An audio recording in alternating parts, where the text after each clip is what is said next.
जल्दी से जल्दी इस वीडियो को लाइक कीजिए और अभी तक मेरे चैनल को सब्सक्राइब नहीं किया तो इस रेड कलर के बटन को दबा के सब्सक्राइब कीजिए और इस घंटे को बजा दीजिए। Presented by Lakshmi Music Studio.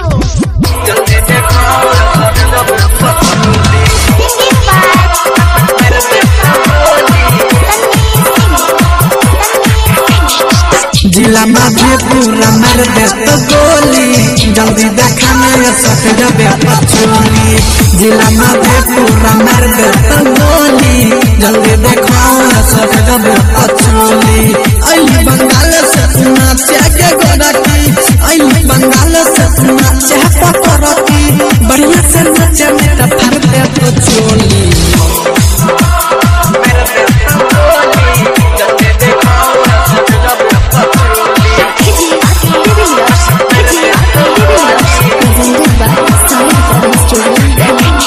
देख के जवानी तो हचुए छो पानी, देख के जवानी तो हचुए छो पानी, लोगों में चटहिए के दूरा में जोरानी।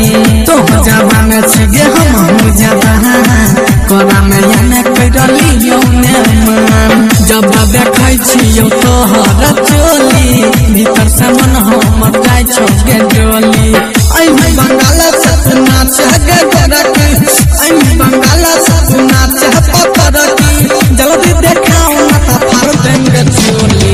जिला सहरसा में मेरे दे तो गोली जल्दी देखाओ सट जब पछोली।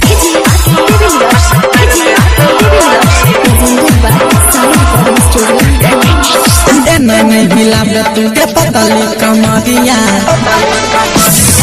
नहीं हिलाबे के पतली कमरिया, छौरा संगे दिल में गिरे बिजुरिया। ऐसे न देखाओ तुम अपनी जवानी, कोई न कोई बना लेगा रानी।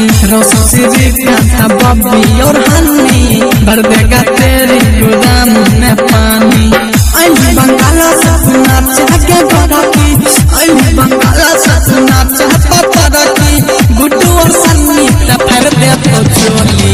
जिला पूर्णिया में मर दे तो गोली जल्दी देखाओ सट जबे तो चोली।